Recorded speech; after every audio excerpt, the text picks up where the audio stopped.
पैदाइश 18वां बाब। फिर खुदावंद ममरे के बलोतों में उसे नजर आया, और वो दिन को गर्मी के वक्त अपने खैमा के दरवाजा पर बैठा था।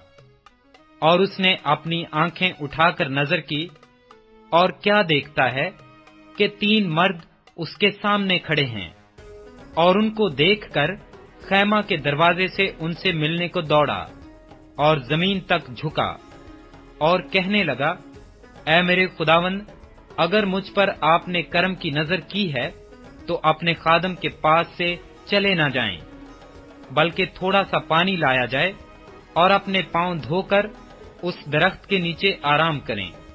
मैं कुछ रोटी लाता हूं, आप ताजा दम हो जाएं, तब आगे बढ़ें, क्योंकि आप इसीलिए अपने खादम के पास आए हैं। उन्होंने कहा, जैसा तूने कहा वैसा ही कर। और इब्राहिम डेरे में सारा के पास दौड़ा गया और कहा कि 3 पैमाना बारीक आटा जल्द ले और उसे गूंदकर फुलके बना। और इब्राहिम गल्ला की तरफ दौड़ा और एक मोटा ताजा बछड़ा लाकर एक जवान को दिया, और उसने जल्दी जल्दी उसे तैयार किया।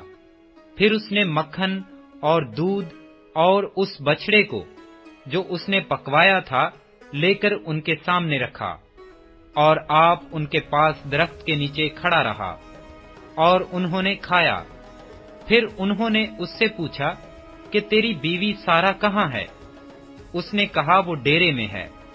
तब उसने कहा, मैं फिर मौसम बहार में तेरे पास आऊंगा, और देख तेरी बीवी सारा के बेटा होगा। उसके पीछे डेरे का दरवाजा था। सारा वहां से सुन रही थी, और इब्राहिम और सारा ज़ईफ और बड़ी उम्र के थे, और सारा की वो हालत नहीं रही थी जो औरतों की होती है। तब सारा ने अपने दिल में हंसकर कहा, क्या इस कदर उम्र रसीदा होने पर भी मेरे लिए शादमानी हो सकती है? हालांकि मेरा खामंद भी ज़ईफ है। फिर खुदावंद ने इब्राहिम से कहा कि सारा क्यों ये कहकर हंसी कि क्या मेरे जो ऐसी बुढ़िया हो गई हूं वाकई बेटा होगा? क्या खुदावंद के नजदीक कोई बात मुश्किल है? मौसम बहार में मुअय्यन वक्त पर मैं तेरे पास फिर आऊंगा, और सारा के बेटा होगा। तब सारा इनकार कर गई कि मैं नहीं हंसी, क्योंकि वो डरती थी। पर उसने कहा, नहीं, तू जरूर हंसी थी। तब वो मर्द वहां से उठे और उन्होंने सदूम का रुख किया, और इब्राहिम उनको रुखसत करने को उनके साथ हो लिया। और खुदावंद ने कहा कि जो कुछ मैं करने को हूं, क्या उसे इब्राहिम से पोशीदा रखूं?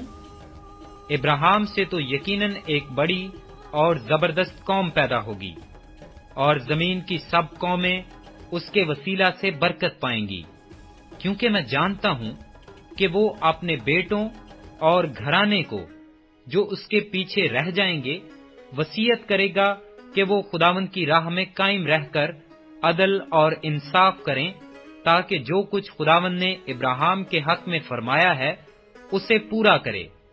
फिर खुदावंद ने फरमाया, क्योंकि सदूम और अमूरा का शोर बढ़ गया और उनका जुर्म नहायत संगीन हो गया है, इसलिए अब मैं जाकर देखूंगा कि क्या उन्होंने सरासर वैसा ही किया है जैसा शोर मेरे कान तक पहुंचा है, और अगर नहीं किया तो मैं मालूम करूंगा।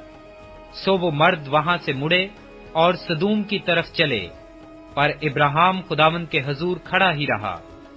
तब इब्राहिम ने नजदीक जाकर कहा, तू नेक को बद के साथ हलाक करेगा? शायद उस शहर में 50 रास्तबाज हों, क्या तू उसे हलाक करेगा और उन 50 रास्तबाजों की खातर जो उसमें हों उस मुकाम को ना छोड़ेगा? ऐसा करना तुझसे बईद है कि नेक को बद के साथ मार डाले और नेक बद के बराबर हो जाएं। ये तुझसे बईद है। क्या तमाम दुनिया का इंसाफ करने वाला इंसाफ न करेगा? और खुदावंद ने फरमाया कि अगर मुझे सदूम में शहर के अंदर 50 रास्तबाज मिले तो मैं उनकी खातिर उस मुकाम को छोड़ दूंगा।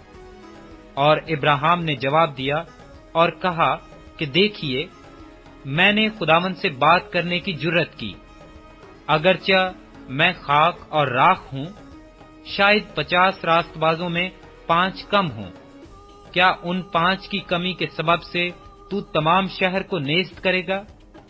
اس نے کہا، اگر مجھے وہاں 45 ملیں تو میں اسے نیست نہیں کروں گا۔ پھر اس نے اس سے کہا کہ شاید وہاں 40 ملیں۔ تب اس نے اس سے کہا کہ میں ان 40 کی خاطر بھی یہ نہیں کروں گا۔ پھر اس نے کہا، خداوند ناراض نہ ہو تو میں کچھ اور عرض کروں، شاید وہاں 30 ملیں۔ اس نے کہا، اگر مجھے وہاں 30 بھی ملیں تو بھی ایسا نہیں کروں گا۔ پھر اس نے کہا، دیکھیے، میں نے خداوند سے بات کرنے کی جرت کی، شاید وہاں 20 ملیں۔ اس نے کہا، میں 20 کی خاطر بھی اسے نیست نہیں کروں گا۔ تب اس نے کہا، خداوند ناراض نہ ہو تو میں ایک بار اور کچھ عرض کروں، شاید وہاں 10 ملیں۔ اس نے کہا، میں 10 کی خاطر بھی اسے نیست نہیں کروں گا۔ جب خداوند ابراہیم سے باتیں کر چکا تو چلا گیا، اور ابراہیم اپنے مکان کو لوٹا۔